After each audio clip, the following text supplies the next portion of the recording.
मुंबईतल्या अनेक भागात आजही पाणी साचलेलं आहे। चेंबूर आणि खार परिसरात पाणी साचलंय आणि त्यामुळे वाहन चालकांना मोठी कसरत करावी लागते।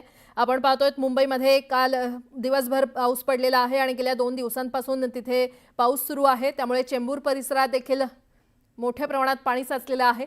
सकाळी 9च्या दरम्यानची ही दृश्य चेंबूर परिसरात कशा पद्धतीने रस्ते जलमय झालेत ते पाहायला मिळतंय आणि खार परिसरात देखील पाणी साचलेलं आहे।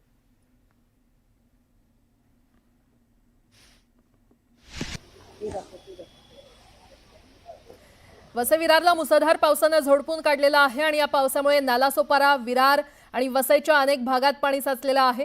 गालानगर, शंकेश्वर नगर, विवा कॉलेज, स्टेशन रोड परिसरात पाणी साचलेलं आहे। तर या पावसामुळे शहरातील रस्त्यांना तळ्याचं स्वरूप आलेलं आहे। वसई विरारमधली ही दृश्य आपण पाहतोय तर सकाळी 7 ते 8 दरम्यानची ही दृश्य आहेत। शहरातील मुख्य रस्त्यांवर पाणी साचलेलं आहे आणि नागरिकांना या पाण्यातूनच प्रवास करावा लागतोय। कामाला जाण्यासाठी नागरिकांची सकाळच्या वेळेस लगबग असते, मात्र या पाण्यामुळे त्यांना अडचण निर्माण होते। आणि आता थेट जाणार आहोत अधिक माहितीसाठी आमचे प्रतिनिधी विजय देसाई आपल्याला अधिक माहिती देतील। विजय, वसई विरारला देखील मुसळधार पावसाने झोडपून काढलेला आहे, काय सद्यस्थिती? प्राजक्ता, वसई, विरार, नालासोपारा, मीरा भाईंदर या सर्व शहरामध्ये सकल भागामध्ये पाणी साचलेलं आहे। मी आता नालासोपारा स्टेशनवर आहे आणि आपल्याला दाखवतोय या ठिकाणी जे नालासोपारा स्टेशनवर येण्यासाठी जी गर्दी आहे, आपण गुडघाभर पाण्यातून या ठिकाणी जे लोक आहेत, चाकरमानी आहेत, मुंबईला कामावर जाण्यासाठी या गुडघाभर पाण्यातून आपला वाट काढावे। समोर आपण बघू शकतो की या ठिकाणी केळ्यांची गाडी येते, ती काळी आता काही हा जर पाऊस तसाच चालू राहिला तर ही गाडी सुद्धा बुडेल, म्हणजे कमरेपेक्षा जास्त पाणी या ठिकाणी साचलेलं आहे। या साईडला आपण बघितलं, हा पूर्ण रस्ता जो आहे तो पूर्ण जलमय झालेला आहे। या नालासोपाऱ्याचा स्टेशन परिसर आहे, तिकडे आपण पाहिलं तर या डाव्या साईडला जे आहे ती सुद्धा गर्दी आहे। लोकांच्या दुकानामध्ये या ठिकाणी पाणी गेलेलं आहे। संपूर्ण हा जो रस्ता आहे, स्टेशन परिसर आहे, हा पुन्हा एकदा पाण्याखाली गेलेला आहे। याच्यापूर्वी सुद्धा असाच एकदा पाऊस पडला होता आणि त्या पावसामध्ये अशीच लोकांची दैना झाली होती। निरी आणि IIT ने या ठिकाणी मोठे पैसे अहवाल दिलेला आहे, मात्र त्या अहवालावरती काम केलं गेलं नाही आणि निधी नसल्याचं कारण त्यावेळी सांगण्यात आलं होतं। आणि आपल्यासोबत या ठिकाणी नागरिक आहेत, आपण त्या नागरिकांकडून जाणून घेऊया। काय सांगाल सर, काय परिस्थिती आहे इकडची? जेव्हा मोठा पाऊस पडतो त्यावेळी ही परिस्थिती होते आणि लोकांची एवढे हाल होतात। आज दुकानं उघडू शकत नाही, लोकांना त्यांचं काय वस्तू पाहिजे ते मिळू शकत नाही। आता लोक कामावर जायचे आहे, गाड्यांची टायमावर नाही आहेत, तरी पण लोक आज कामावर निघाले आणि एवढी चाकरमानी आज पाण्यामध्ये गुडघ्याच्या वरती पाणी आहे आणि ते महानगरपालिका याच्याकडे काही लक्ष देत नाहीये। आणि हे समोर दिसते आहे की काय काम केलंय महानगरपालिकेने, कोणती गटर साफ केली आहेत आणि कोणता आज हवा तेवढा टॅक्स घेतला जातो इकडे, घरपट्टीच्या माध्यमातून अमुक माध्यमातून टॅक्स घेतला जातो, पण त्या टॅक्सचा उपयोग काय, यांचे खिशे भरतायत, हे कोणतीच कामं करत नाहीयेत महानगरपालिकावाले। काय सांगाल तुम्ही, काय परिस्थिती आहे?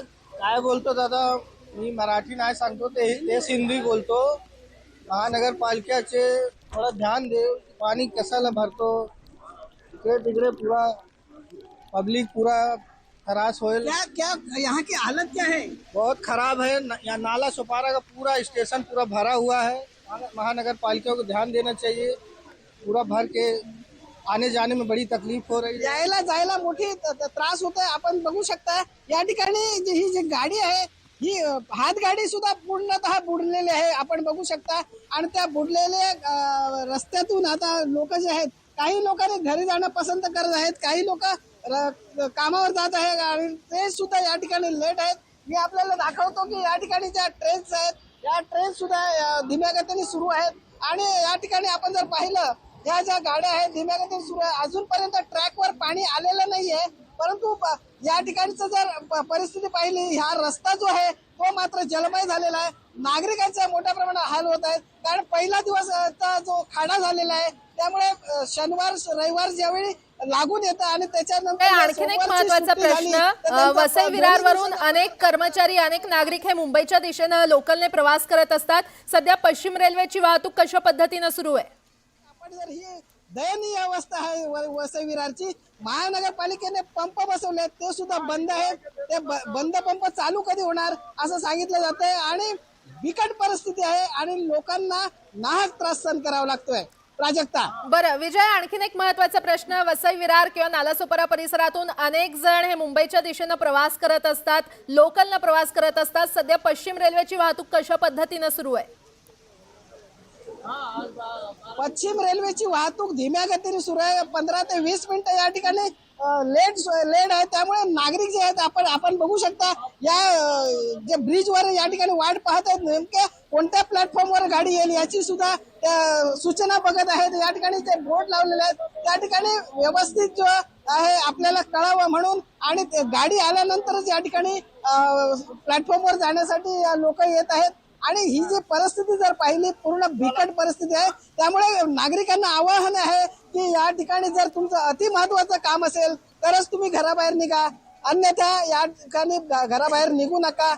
कारण या ठिकाणी संपूर्ण पावसाने पाणी भरलेलं आहे आणि कंबरभर पाऊस पाणी जे आहे ते या ठिकाणी साचलेलं आहे. त्यामुळे नागरिकांनी सतर्क राहा, कारण अनेक गटार जे आहेत ती सुद्धा उघडी आहेत. त्यामुळे एखाद्याचा जीव पण जाण्याची शक्यता आहे.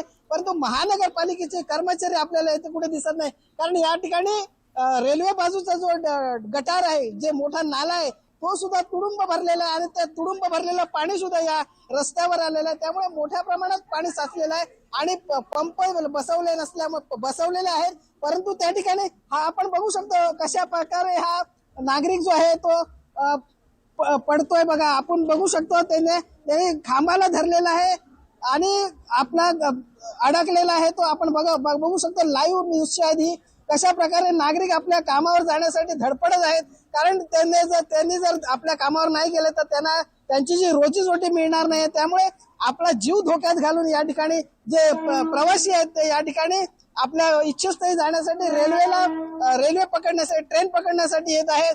त्यामुळे आताची परिस्थिती खूपच बिकट आहे आणि जर हा पाऊस जो आहे सध्या बारीक सुरू आहे, परंतु जर पावसाचा जोर वाढला तर मात्र या ठिकाणी सगळं परिसर जो आहे जलमय होण्याची शक्यता आहे. बरं विजय, तुमच्याकडून वेळोवेळी अपडेट घेत राहू. तुर्तास धन्यवाद या संपूर्ण माहितीसाठी. तुम्ही स्वतःची देखील तितकीच काळजी घ्या. तर गरज असेल तरच घराबाहेर पडा असं आवाहन वारंवार प्रशासनाकडून करण्यात येत आहे, कारण अनेक भागात हे कमरे इतकं पाणी साचलेलं आहे, तर कुठे गुडघाभर पाणी साचलेलं आहे. तिकडे ठाण्याच्या वंदना टॉकीज जवळ कमरे इतकं पाणी भरलेलं आहे. दुचाकी आणि लहान गाड्यांना तिथे प्रवेश बंद करण्यात आला असल्याचं पाहायला मिळतंय. कळवा आणि ठाण्यातली ही दृश्य सकाळी 8:30 वाजण्याची ही दृश्य आपण पाहतोय.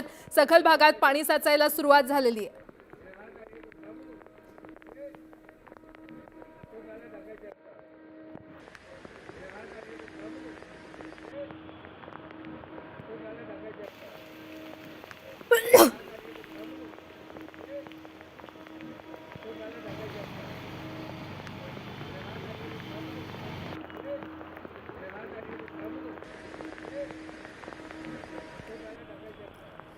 तर दोन दृश्य सध्या आपण पाहतोय.